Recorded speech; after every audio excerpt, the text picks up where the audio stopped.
Olá a todos, bem-vindos ao canal Mestres no Falar. Eu sou o professor Tiago Santos e conduzirei vocês neste nosso documentário sobre os oradores clássicos. Vamos aprender e entender como esses grandes oradores da antiguidade se sobressaíram na arte de falar em público. Começaremos por um dos maiores oradores, que é conhecido pelos grandes estudiosos da oratória, o mestre dos oradores. Eu estou falando sobre o Senhor dos Senhores, Jesus. Vamos aprender como o grande mestre desenvolveu a arte de falar em público. O que fazia de Jesus esse príncipe dos oradores, ou melhor dizendo, rei dos oradores. Logo em seguida estudaremos uma das figuras que alcançou em sua época o apogeu da comunicação. Estou falando de Alexandre o Grande, aquele que conquistou um vasto império no terceiro século antes de Cristo. E para terminarmos a nossa jornada em relação aos grandes oradores da antiguidade, os oradores clássicos, nós estudaremos a figura do grande imperador Cícero, um homem que se tornou um dos maiores oradores em Roma. A oratória sempre esteve presente em toda a história da humanidade. Nós fazemos parte dessa história, porque desde o momento em que nascemos, nós somos comunicadores. Eu até se aprofundo mais sobre esse assunto e declaro que não só desde o momento que nascemos, mas antes de nascermos, lá no útero, já nos comunicamos com a nossa mãe. Quando, pois, deres esmola, não faças tocar trombeta diante de ti, como fazem os hipócritas nas sinagogas e nas ruas, para serem glorificados pelos homens. Em verdade vos digo que já receberam o seu galardão. E quando orares, não sejas como os hipócritas, pois se comprazem em orar em pé nas sinagogas e às esquinas das ruas, para serem vistos pelos homens.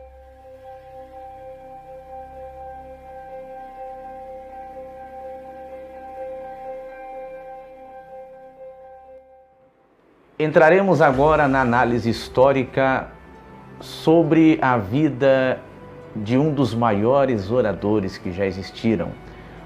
Como já dito, o rei dos oradores, o Senhor Jesus. Mas antes, vamos fazer algumas considerações. Nós não estudaremos o Senhor Jesus na perspectiva religiosa e nem espiritual. Nós analisaremos a oratória de Jesus, a vida de Jesus, na perspectiva histórica, científica, aonde descobriremos os traços da oratória do Senhor Jesus.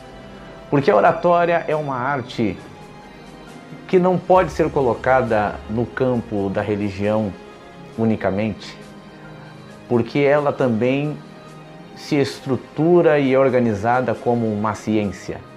Por isso estudaremos a pessoa de Jesus na perspectiva histórica. Eu gostaria de fazer uma citação do professor Jorge Teles, do Instituto IOE, que é Instituto de Oratória Emocional. Olha o que o Jorge Teles, esse querido professor aqui, ele cita acerca da pessoa de Jesus. Jesus sabia como ninguém usar a inteligência social e emocional para tocar e encantar, e dirigir as multidões incultas e sedentas de conhecimento. Olha o que ele fala mais acerca da pessoa de Jesus. Dono de um carisma mágico, Jesus deixou sua marca para a eternidade. Ele diz mais: possuía também sabedoria e humildade para lidar com os poderosos. Então Jesus, a oratória de Jesus, ela alcançava todas as classes. Não tinha alguém que conseguia resistir às palavras, os discursos de Jesus. Talvez os que aparentemente resistiam já estavam sendo tocados e fugiam do discurso de Jesus para não, em poucos minutos, segundos ou horas, se submeterem às palavras do Mestre. Vamos agora entrar no momento onde analisaremos as 3 fases da vida de Jesus: a infância, a adolescência e a maioridade. Já já continuamos com essa série do canal Mestres no Falar, os oradores clássicos.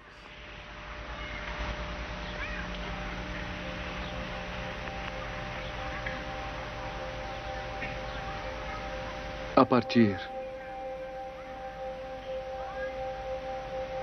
do dia de hoje, as Escrituras estão cumpridas. A infância do Senhor Jesus.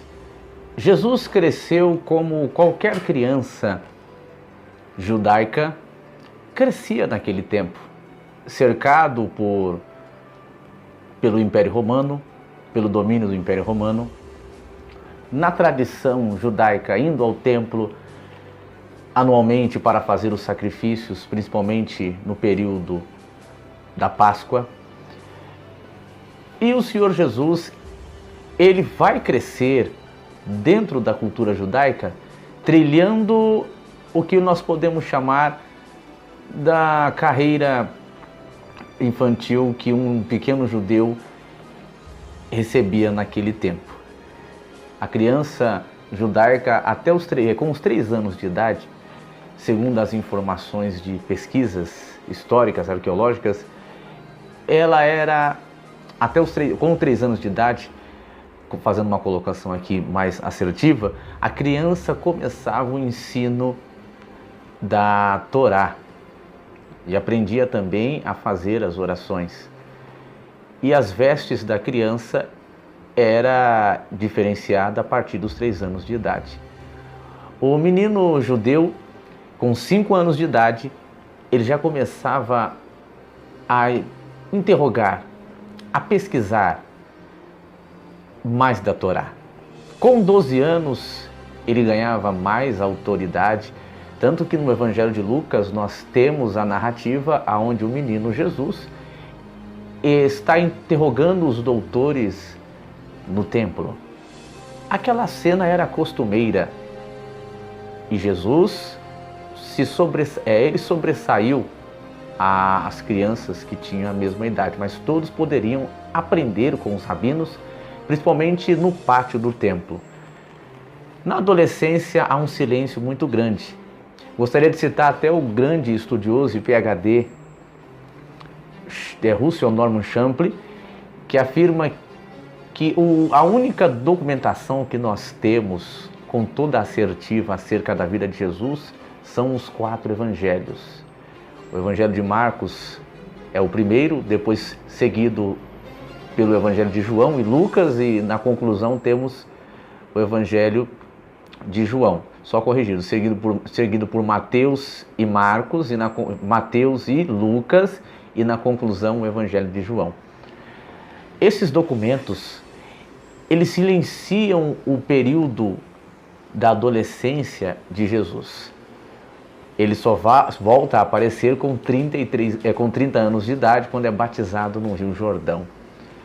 Mas George Blaine, outro grande historiador, ele declara que Jesus é o que tem a vida mais bem documentada de todas as figuras daquele período do 1º século depois da revolta dos Macabeus, do período helenístico.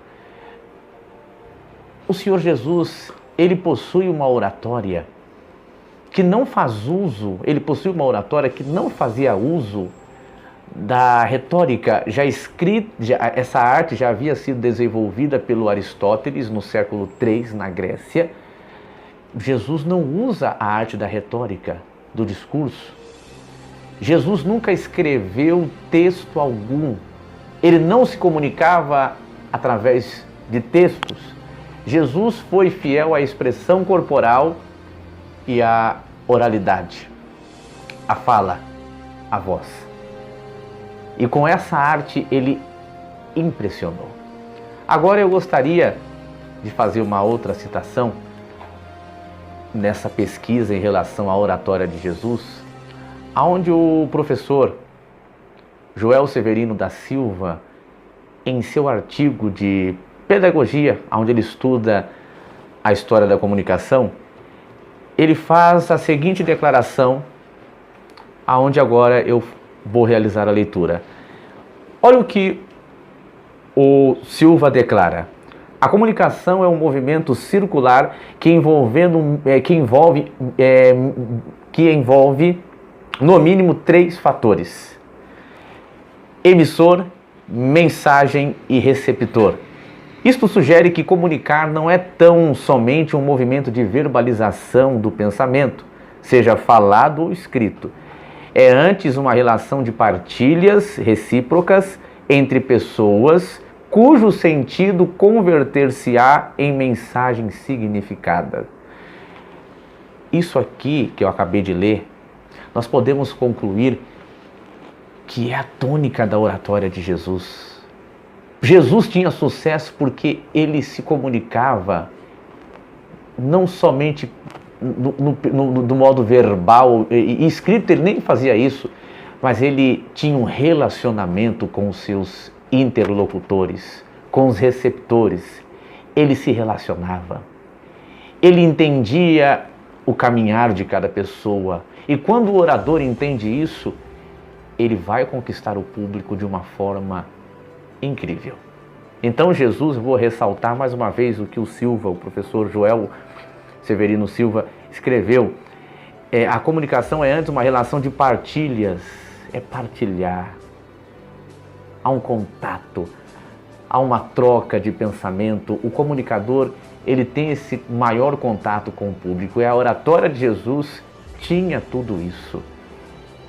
Essa é uma das chaves da oratória de Jesus. Em breve continuamos essa pesquisa acerca da oratória do Rei dos Oradores, nesse nosso encontro sobre os oradores clássicos. Até breve e um abraço a todos.